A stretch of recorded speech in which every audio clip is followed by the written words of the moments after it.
Back to weather. That is the big headline today, and this is a live look from Tybee Island in Georgia along the Georgia coastline. We know Debby is now making its way to that area after it made landfall on the Big Bend in Florida this morning.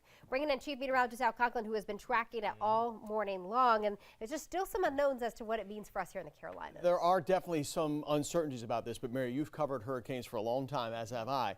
This is going to be a rainmaker. We talk about the wind, we talk about some storm surge. This is going to be a rainmaker, regardless of where the track eventually goes.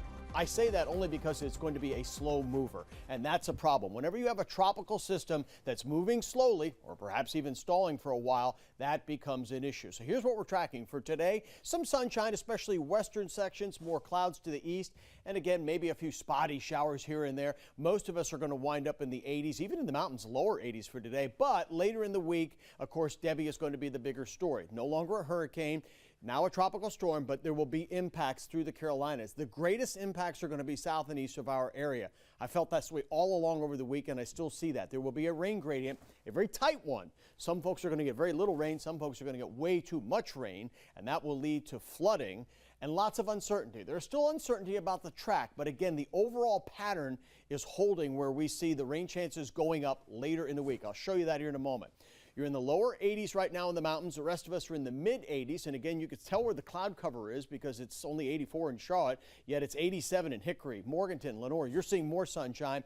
85 right now, Wadesboro, 84 in Albemarle. For the afternoon hours, there will be a few spotty showers. We're seeing that already here. Saw a couple this morning. There'll be one or two around, but nothing organized, nothing all that serious.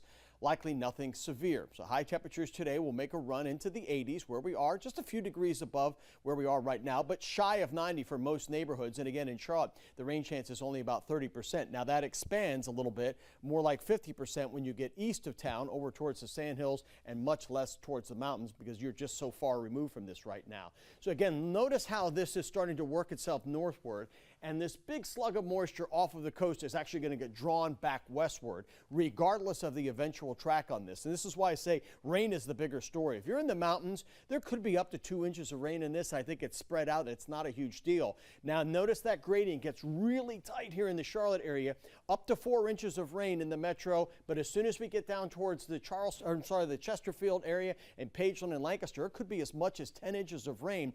Heaviest rain, though, is really confined to the coastal plain and the low country of South Carolina. Download the free WBTV weather app. Trust me, you're going to be using this at some point over the next couple of days as this storm system cranks up. So there you can see, again, the movement on this coming up as we go through time. Now tomorrow, I've stopped this because we start to see a few more showers coming in during the afternoon and evening hours. And as we go into Tuesday night, there's still some around, but the heaviest rain is down to the south and west of us. And then as we go through time, this is Wednesday. Again, where's the heaviest rain? It's removed to the south and east of the Charlotte area, but we're getting some rain. Now, as we get into Thursday, this is the day I put a first alert out because I feel like this is the day we probably get most of our rain here going into Thursday night. So again, where's the excessive rainfall outlook? This is for Wednesday. Yeah, it's marginal for our western sections, but it becomes slight chance. This is flooding rain. There's a 70% chance of likelihood of rain that will flood from Myrtle Beach and Wilmington southward towards Charleston. So that's a huge deal. So this storm will come northward, then go eastward, go out over the Atlantic, and then eventually perhaps make another landfall in South Carolina as we go through time. And again, as our heaviest rain comes our way, it's probably going to be Thursday into Friday, and those are the days that I've highlighted here with our first alerts. 88 for today, 72 for tonight, 84 tomorrow. There will be showers. Scattered showers on Wednesday, but the rain chances go up Thursday night. We're watching the remnants of Debby tracking to the east of us. And again, the farther you are to the west, the lower rain chances. The farther you are to the east, the greater rain chances. But again, I think the significant, maybe even catastrophic flooding would be mainly confined to the coast and the coastal plain. We will certainly get new information throughout the day today, and we'll have updates for you as well in later newscasts.